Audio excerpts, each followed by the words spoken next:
Universitas Pembangunan Nasional Veteran Jakarta atau UPNVJ merupakan perguruan tinggi negeri yang dikenal sebagai kampus bela negara dengan penekanan pada nilai kedisiplinan, integritas, serta kontribusi nyata bagi masyarakat.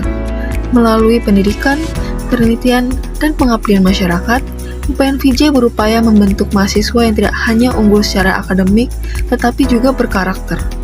Kampus ini memiliki beragam fakultas, mulai dari ekonomi dan bisnis, ilmu sosial dan ilmu politik, kedokteran, ilmu komputer, teknik, hingga kesehatan. Seluruhnya didukung oleh kurikulum yang modern, serta lingkungan belajar yang dinamis. Sebagai institusi yang terus berkembang, UPNVJ ini berkomitmen untuk menghasilkan lulusan yang kompeten, siap bersaing di dunia profesional, dan juga mampu memberikan kontribusi nyata terhadap pembangunan bangsa. Assalamualaikum warahmatullahi wabarakatuh. Om Swastiastu, Namo Buddhaya, dan salam kebajikan untuk kita semua. Sebelumnya, kenalkan saya Auli Sadara, NIM 2510111004. Saya dihubungkan dengan NIM 25101111009. Kami dari kelas S1 Manajemen pada mata kuliah Pengantar Manajemen dan Bisnis. Dosen pengambilnya benar. Pada kesempatan kali ini, izinkan kami untuk mempresentasikan dan juga memaparkan hasil diskusi kami terkait manajemen pemasaran dan juga marketing pada implementasi perusahaan sektorial dan juga sektor jasa, yaitu perusahaan Unilever dan juga perusahaan Transjakarta. Pada kesempatan kali ini, izinkan saya untuk memaparkan bagaimana konsep manajemen pemasaran dalam perusahaan multinasional seperti perusahaan Unilever, di mana hal ini tuh terkait dengan strategi pemasaran, pengelolaan merek dan produknya, dan bagaimana perusahaan tersebut dapat menciptakan nilai yang berkualitas pada produknya bagi konsumen sehingga dapat bersaing di pasar global maupun pasar lokal. Selanjutnya adalah profil company atau profil dari perusahaan Unilever sendiri. Jadi PT Unilever Indonesia Tbk adalah perusahaan multinasional yang menjual beraneka ragam bentuk produk, mulai dari produk kecantikan, produk makanan, minuman, serta produk pemenuhan kebutuhan rumah tangga, di mana produk-produk ini tuh sudah menjangkau lebih dari 190 negara. Nah, di mana perusahaan Unilever ini sendiri sudah berdiri di tahun 1930 yang merupakan hasil penggabungan atau merger dua perusahaan Eropa, yaitu perusahaan dari Belanda yaitu Margarin Unie dan juga perusahaan Inggris yaitu Lever Brothers yang menjual sabun cuci piring yang sekarang kita kenal dengan Sunlight. Nah, seiring dengan berjalannya waktu, Unilever pun berkembang dari produsen sabun dan juga margarin menjadi perusahaan multinasional yang sekarang kita kenal dengan industri barang konsumen cepat saji atau Fast Moving Consumer Goods atau FMCG. Sebelumnya telah dijelaskan terkait dengan perusahaan Unilever. Jadi perusahaan Unilever sendiri ini merupakan perusahaan multinasional yang telah berekspansi lebih dari 190 negara. Hal ini pun tercatat dari omset penjualannya yaitu sebesar 60,8 miliar euro di tahun 2024 dengan lebih dari 3,4 miliar orang yang menggunakan produk dari Unilever. Secara global, Unilever pun memiliki 120.000 karyawan dan di Indonesia memiliki sekitar 4.068 orang. Menariknya, 87% karyawan itu menyatakan bangga bekerja di Unilever. Hal ini menunjukkan bahwa lingkungan kerja yang tercipta di sana sangat positif. Lalu Unilever pun juga berinvestasi besar dalam pemasaran dan juga pengembangan merek, sebesar 9,4 miliar euro. Lalu pemasaran pun sangat penting dalam perusahaan Unilever dalam mengembangkan produknya dan juga memperluas pangsa pasarnya sehingga bisa berekspansi lebih dari 190 negara tersebut. Adapun beberapa strategi ataupun proses pemasaran yang dilakukan oleh PT Unilever. Berikut ini merupakan proses pemasaran yang dilakukan oleh PT Unilever. Yang pertama adalah analisis pasar. Jadi, Unilever sebagai perusahaan yang multinasional pastinya mereka akan berekspansi ke berbagai negara, salah satunya ke Indonesia dengan tujuan untuk memperluas pangsa pasar dan juga untuk mendapatkan profit yang lebih tinggi. Di mana untuk membuka usahanya, mereka perlu penelitian pasar terlebih dahulu dengan memahami karakteristik, lalu juga preferensi dan kebutuhan konsumen yang ada di negara tujuan. Contohnya saja seperti produk Lifebuoy. Jadi iklan produk Lifebuoy ini sangat menyesuaikan dengan nilai-nilai kekeluargaan di Indonesia. Lalu juga ada sertifikasi halal dari MUI, di mana kita tahu bahwa masyarakat Indonesia sendiri itu kebanyakan adalah mayoritas Muslim atau Islam, di mana dengan memastikan produk aman, lalu juga terjamin dan sesuai dengan nilai-nilai keagamaan itu sangat penting dalam meningkatkan kualitas produk. Selanjutnya adalah keterlibatan para stakeholder. Salah satu stakeholder sendiri itu adalah pesaing atau kompetitor. Jadi analisis kompetitor ini sangat penting dalam memahami siapa pesaing kita, apa yang mereka tawarkan, dan bagaimana strategi mereka yang mereka jalankan di pasar. Ini sangat penting dalam meningkatkan kualitas produk, mutu, citra yang lebih kuat gitu. Dimana contoh persaingannya adalah persaingan antara kecap Bango dengan kecap Indofood misalnya. Proses pemasaran yang berikutnya adalah merancang program, di mana adalah proses menyusun dan juga menentukan rangkaian kegiatan pemasaran yang akan dilakukan oleh perusahaan untuk tujuan pemasaran. Di mana contohnya seperti promo beli 2 gratis 1 untuk varian Cornetto. Apa yang mereka lakukan yaitu promo beli 2 gratis 1. Bagaimana caranya? Dengan menginformasikan ke distributor misalnya atau media sosial, lalu kapan dilaksanakannya? Mulai dari tanggal 21 November sampai Desember misalnya. Lalu siapa penanggung jawabnya? Misalnya tim sales atau bagian-bagian marketing. Lalu berapa biaya yang akan dikeluarkan dari program tersebut dan apa yang mereka targetkan? Misalnya omset penjualannya bisa 20% sampai 30% seperti itu.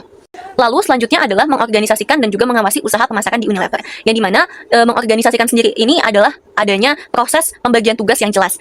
Kita ambil contoh program beli 2 gratis 1. Dimana dalam beli 2 gratis 1 ini pastinya ada pihak-pihak yang terlibat gitu dalam membuat program ini. Yang pertama adalah brand manager koordinator. Misalnya mereka yang membuat strateginya. Lalu yang kedua adalah sales. Sales sendiri ini mempromosikan produknya ke konsumen. Lalu ada pula digital marketing. Mereka yang mengkampanyekan di media sosial atau di e-commerce seperti itu. Lalu mengawasi usaha pemasaran. Misalnya tim sales datang ke toko-toko, misalnya supermarket dan lain sebagainya, untuk memastikan apakah kasir-kasir yang ada di supermarket tersebut aktif atau tidak gitu dalam mempromosikan atau mengkampanyekan program tersebut seperti itu. Berikut ini merupakan marketing mix yang terdapat pada PT Unilever, di mana PT Unilever sendiri merupakan perusahaan sektorial sehingga menekankan kepada 4P. 4P sendiri itu terdiri dari produk, price, place, dan juga promotion. Yang pertama adalah produk. Produk sendiri ini merupakan elemen utama yang berhubungan dengan segala sesuatu yang ditawarkan perusahaan kepada konsumen untuk memenuhi kebutuhan dan keinginan mereka. Di mana untuk mencapai yang namanya customer experience atau kesan yang baik di hadapan pelanggan atau customernya, pasti perusahaan akan melakukan yang terbaik untuk mencapai hal tersebut. Sehingga ada pun faktor-faktor tertentu. Yang pertama adalah produk karakteristik. Jadi produk karakteristik sendiri adalah sifat khusus yang dimiliki oleh suatu produk yang membedakannya dengan produk yang lain. Yang dimana terdiri dari 3 kalau dalam Unilever. Yang pertama adalah personal care, yaitu terdiri dari Dove, Lifebuoy, lalu juga ada home care yang terdiri dari Rinso, Molto, Sunlight, lalu juga food and refreshment yang terdiri dari Bango, Royco, Wolf, dan juga Cornetto. Lalu yang selanjutnya adalah product classification. Product classification sendiri adalah pengelompokan produk yang diklasifikasikan menjadi 2, yaitu business goods dan juga consumer goods. Nah, sebagian besar produk dari Unilever sendiri adalah consumer goods karena memang untuk dipakai di keseharian. Lalu berikutnya ini adalah price dan juga place. Price sendiri adalah penetapan harga yang digunakan untuk memastikan produk-produknya ini bisa diterima oleh konsumen. Contohnya aja seperti strategi penetration pricing, yaitu penetapan harga serendah-rendahnya untuk menarik pelanggan sebesar-besarnya. Seperti yang ada di contoh pojok kanan. Lalu juga ada place. Place sendiri itu berhubungan dengan distribusi, di mana ada distribusi luas ke berbagai kanal penjualan seperti toko tradisional, minimarket, supermarket, dan juga saluran distribusi e-commerce seperti Tokopedia, Shopee, Lazada, dan lain sebagainya. Selanjutnya adalah promotion atau promosi. Jadi promotion atau promosi sendiri itu adalah bagaimana Unilever dalam memperkenalkan produknya, yaitu melalui iklan atau advertising, dan yang kedua adalah sales promotion atau promosi penjualan, yaitu bisa melalui diskon atau bundling. Lalu yang ketiga adalah digital and social media campaign, dapat memanfaatkan influencer atau artis-artis terkenal misalnya untuk menarik pelanggan. Lalu yang keempat adalah CSR. Jadi CSR ini menunjukkan bahwa perusahaan tidak hanya berfokus pada pencarian keuntungan tapi juga pada sosial. Oke, selanjutnya ada pemasaran dalam Transjakarta. Yang pertama itu company profile.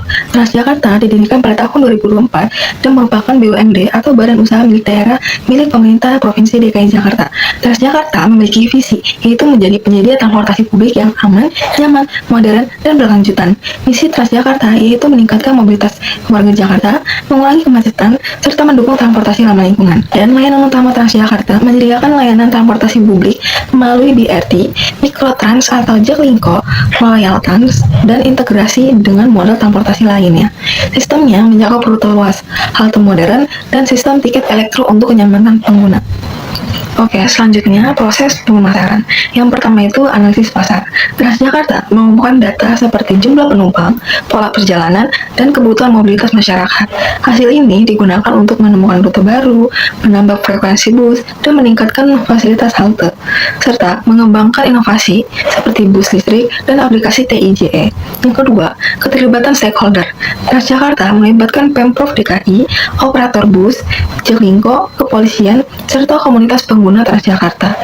Kerjasama ini mendukung pengaturan rute, menyediakan armada, kebijakan tarif, keamanan perjalanan, dan pelayanan yang sesuai dengan kebutuhan masyarakat. Yang ketiga, merancang program pemasaran. Program pemasaran dirancang untuk memperkenalkan layanan dan meningkatkan jumlah pengguna. Contohnya, peluncuran rute baru, kampanye keselamatan, edukasi pengguna Jaklingko, promosi bus listrik, dan publikasi inovasi melalui media sosial, halte, dan aplikasi. Yang terakhir, pengorganisasian dan pengawasan usaha pemasaran. Transjakarta mengatur pelaksanaan program pemasaran melalui koordinasi internal dan evaluasi rutin. Pengawasan ini dilakukan dengan memonitoring jumlah penumpang, tingkat kepuasan, keluhan, serta efektivitas kampanye agar strategi pemasaran tetap konsisten dan berdampak. Berikutnya adalah implementasi 7P dalam Transjakarta. Yang pertama itu ada produk. Transjakarta menyediakan layanan transportasi publik berbasis BRT dan feeder seperti seperti koridor BRT, Micro Transjakarta atau Jaklingko, Royal Trans, dan bus listrik.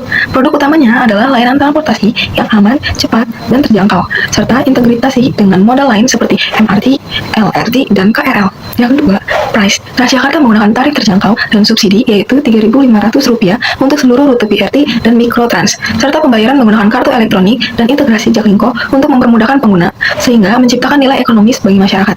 Yang ketiga, Plus. Distribusi layanan transportasi terbesar melalui ratusan halte BRT, ribuan halte Mikrotrans, dan jaringan koridor yang menghubungkan seluruh wilayah DKI Jakarta sehingga Jabodetabek. Layanan ini juga terhubung dengan pusat aktivitas seperti kantor, pusat perbelanjaan, sekolah, dan kawasan wisata.